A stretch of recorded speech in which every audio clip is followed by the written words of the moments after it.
This is Dylan FM, a Freak Music Club podcast on Bob Dylan.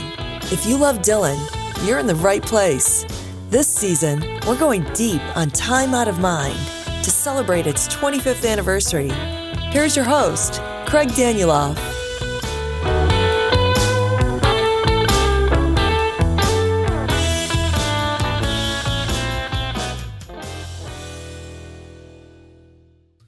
There is something special about listening to musicians talk about Dylan. We recently spoke with Robin Hitchcock and Wesley Stace, two songwriters and musicians that have long been known as Dylan fans.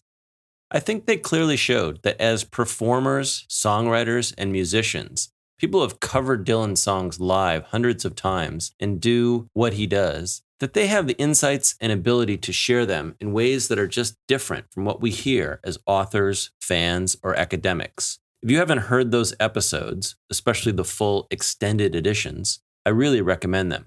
Today's conversation is with another musician, songwriter, and performer who is a massive Bob Dylan fan. I've seen Jeff Slate open for Ramblin' Jack Elliott.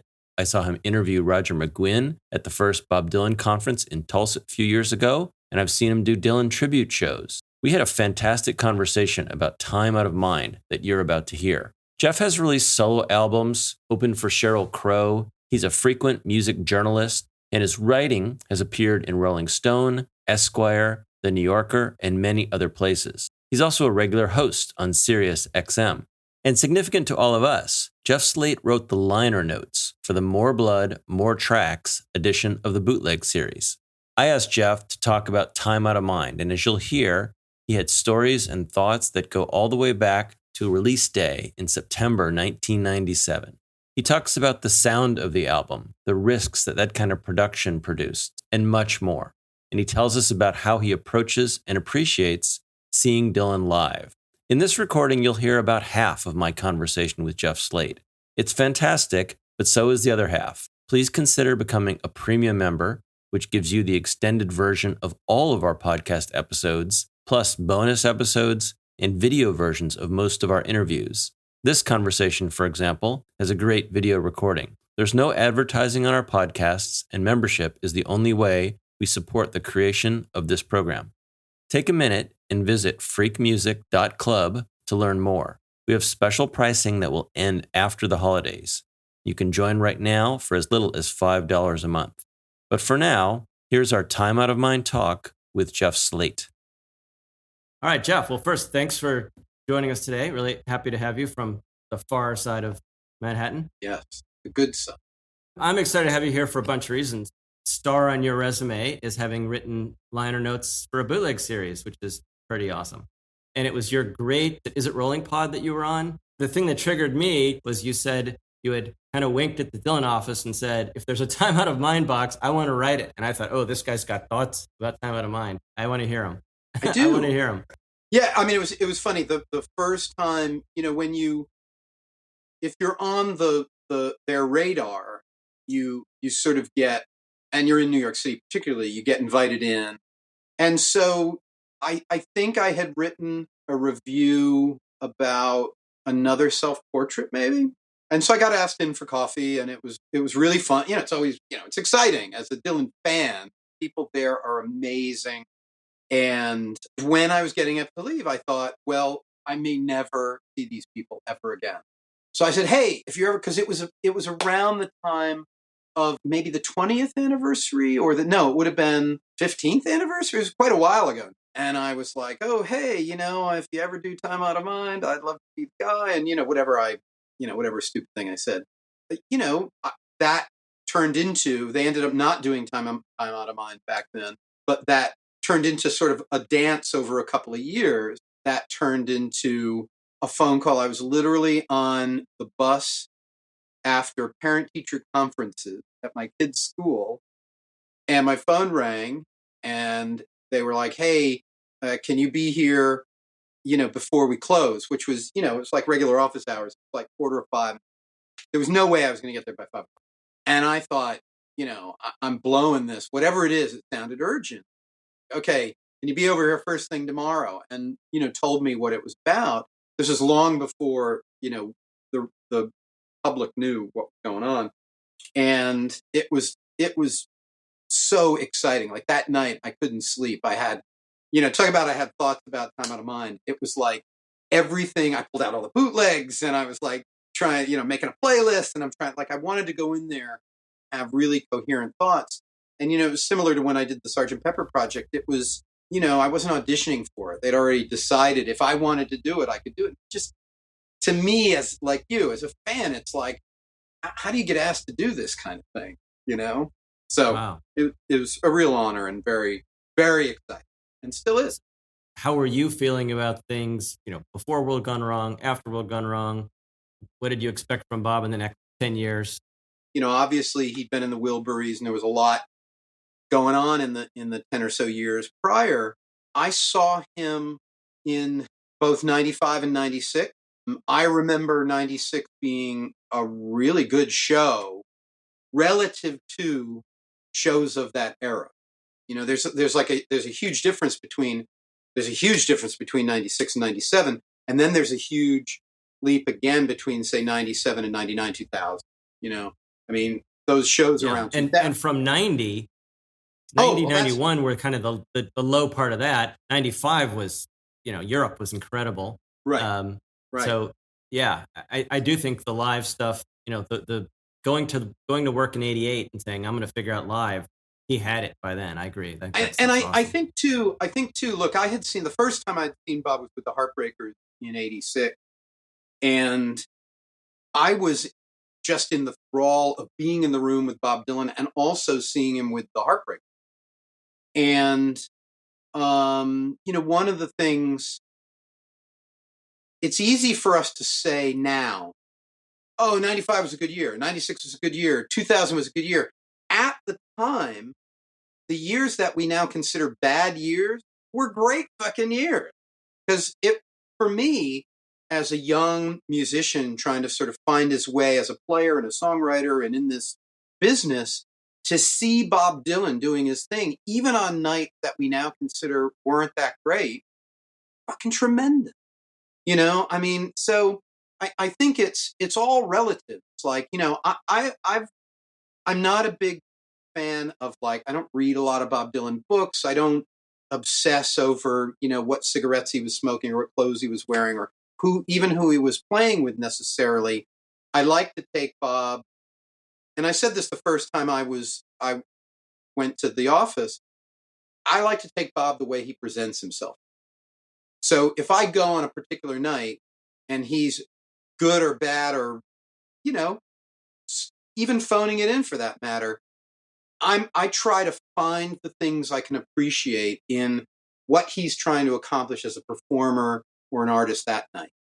And I think if you approach him that way, the rewards are sort of exponential, because when you get a great night, it'll completely blow you away, even if you've seen him a couple of hundred times. So I think for me, I saw him in I want to say 96 in Providence with Jewel, of all things. And she came out and did I Shall Be Released at the end. And, and I remember the guy I was with was pretty indifferent about the show. And I thought it was a great show, and, I've gone back and I've listened to the bootlegs, and it was an okay show. But, I think when you're in the room with Bob Dylan, there's a certain magic that you don't get from those bootlegs or even YouTube. Back then, you could get really close. I remember going to see him in 2000. And I was literally at the lip of the stage in a basketball auditorium at URI. I was less than 10 feet from Bob Dylan, and he played the guitar the whole night, played the harmonica, sang. I could see the lines on his face, the seams on his jacket. I was like totally mesmerized. And I learned something, about the way he plays, the way he approaches the songs, the way, So I think, okay, so to backtrack and kind of answer your question, given the fact that we had gotten those 2 acoustic records, which I love because it was so different than what everybody else, certainly his peers, were trying to accomplish at that point. They were so contrary. The song choices were contrary, but they were immediate and they were really special if you wanted to spend the time and listen to them. And, I think a lot of people, casual fans especially, got them, put them on, listened to a couple of tracks, and just, sent them, they went to the CD bin, the used CD bin. And I really devoured them. So when Time Out of Mind came out, I was, the first guy when J&R Music opened downtown. I had a temp job down there. When they opened the doors, and the guy was literally putting them out, grabbed it, paid for it, took it outside, popped it in my CD player, and I didn't go back to work because the first 15 seconds was so magical and so arresting. Voice, the sound, it was not remotely what I expected, but it was also, I knew, right from the first minute or two that the record itself was going to be great. Not just Bob's performances, that the songs were going to be great, but that it was like a whole other thing that he had, yet again, was doing something he'd never done before. And so, that this was really the beginning of him going back to that, America, that early American music sound. This was him testing the waters with a producer to get to the next iteration, which was Jack Frost iteration. So I was just like, I went to City Hall Park and I sat there with my CD player. Batteries ran out. I got more batteries. I listened to it again. I was just like, that was it for me that day. I was toast. It was going to be Time Out of Mind for the rest of the day. Wow, that's amazing. And that you remember that clearly, but that you, that experience kind of, opening day. I remember the Love and Theft Day. Obviously, it was 9/11 and all that. More like the opening day. I don't remember Tomb opening day quite so much myself. Yeah, it's a powerful start. I think there's also some noodling. Yeah, I think for all of us, you have to remember, and this is no disrespect to Bob Dylan or Sony or anybody, but I think most of us had fairly low expectations for a new Bob Dylan record. I think. Oh no, this is the point. I think this is what's interesting because if you look at it, and I do obsess over the details more than you probably, but it was 7 years since a new song, and the case I just made in an earlier version of this podcast, 1977 when Street Legal came out was not perfection, was not everyone loved it, was not, and then in the Born Again years, he had almost 20 years of not, you can do everything right. And so the expectations weren't high. And then this is kind of let's turn another corner because we're, doing it differently and back and unexpected and a new sound and, a new voice and I think what's most remarkable about that is he was not, that was a problem that he and his peers had been having, certainly throughout the 80s and the early 90s.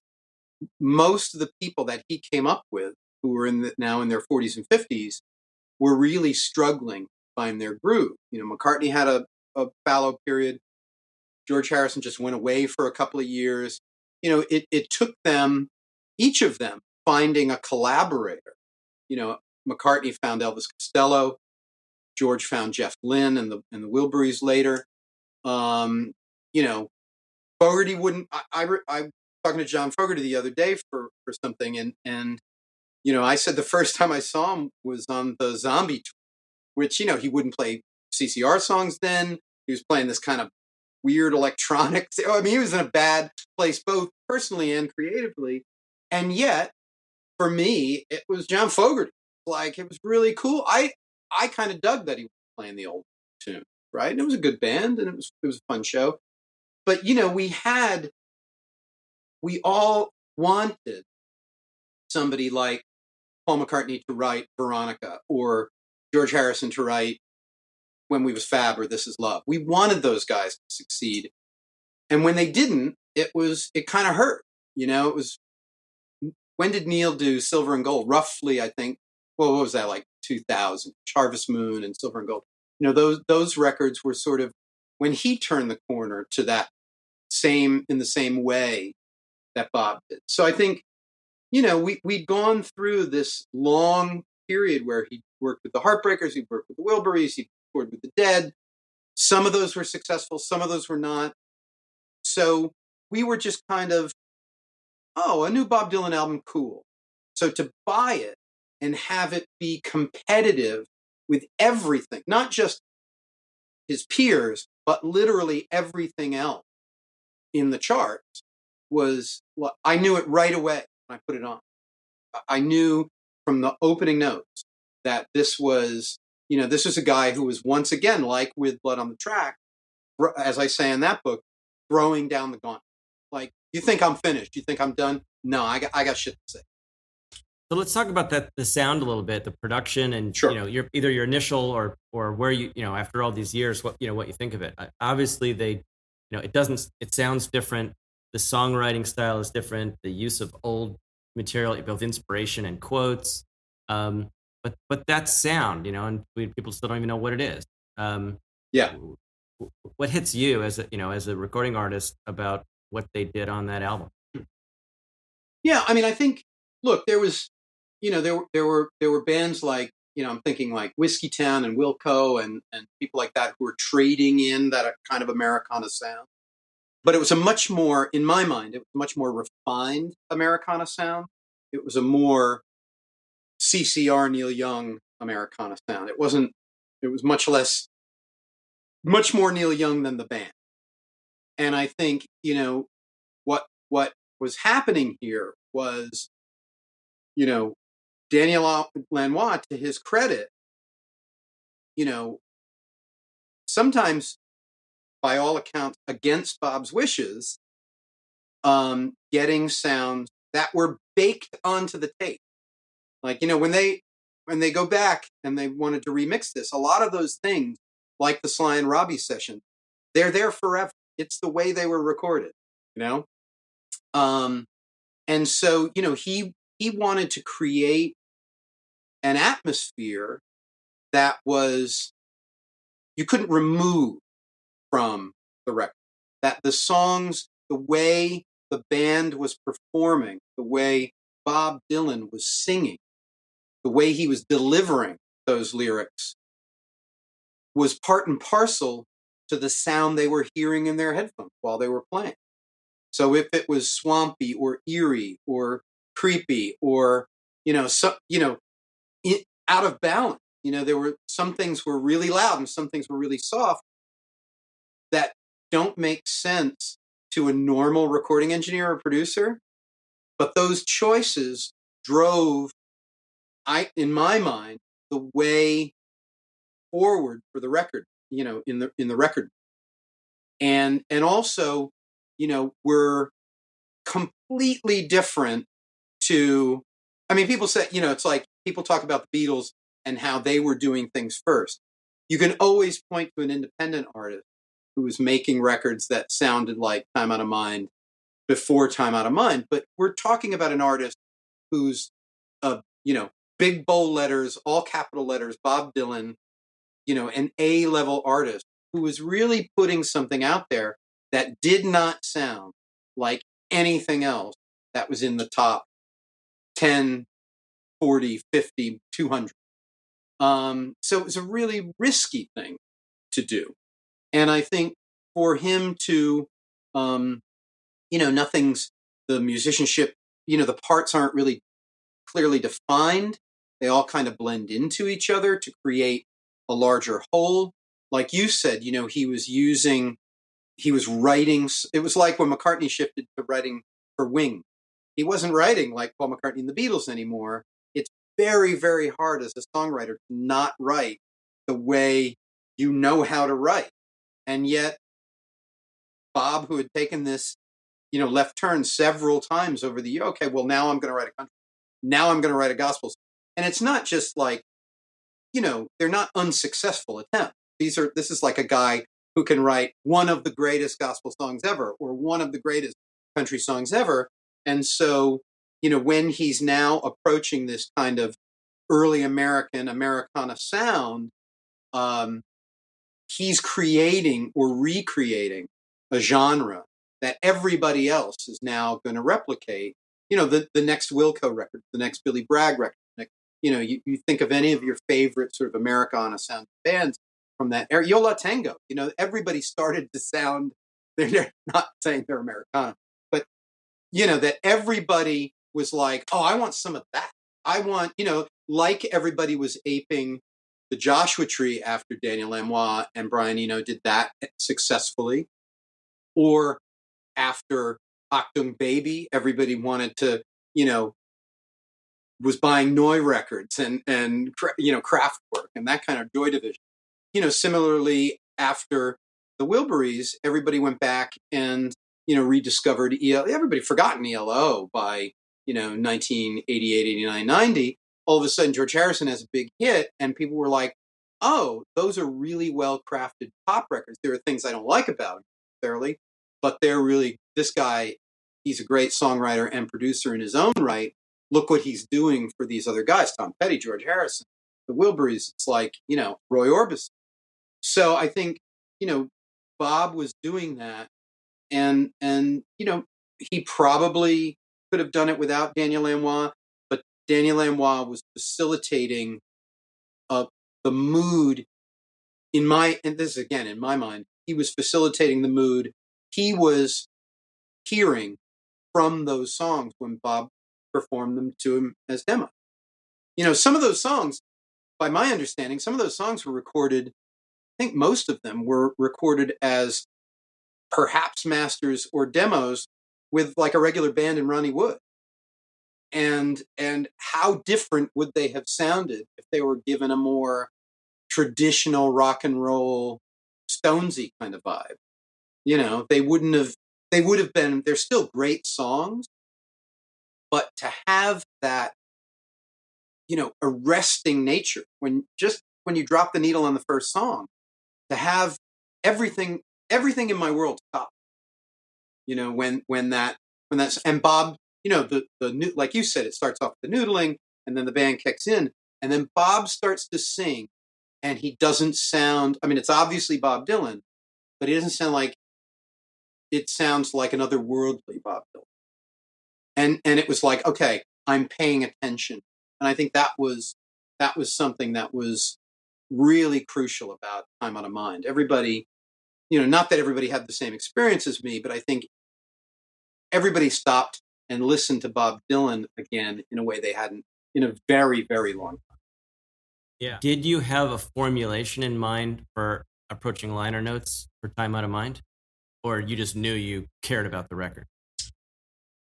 I had a story to tell, which is a lot of what we're discussing here, which is I think my first impression of that record and my memory of that day are crucial because I think like with Blood on the Tracks, my experience of playing Idiot Wind to a crowd and, just being able to remember all the words, people thought it was an achievement. And I remember walking home and feeling like I didn't even come close to doing that song justice. I think as a musician, my ears probably hear those songs a little bit differently. The first time you hear anything, you're just a fan listening to a new record. But as you dig into it, and it's not just that first 30 seconds, you realize it's, a 60 minutes worth of new Bob Dylan music. That's at that, every song is at that level. Even the songs that aren't favorite are at that level. I think, it's something that you continue to listen to. And I thought that was where I wanted to start the essay with that moment and that day in the park and that experience with those songs for the very first time. And really not being able to stop listening to that record for an extended period of time. And then how my relationship with it grew over the years.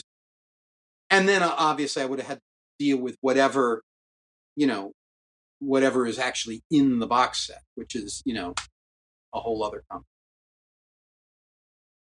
It's extremely interesting because there are very different early versions, as you said, there's different versions of every song. But the interesting thing about Lanois, which I think you referenced in terms of his impact, it's obviously his sound and him and Mark Howard, the engineer, had a dramatic impact on it.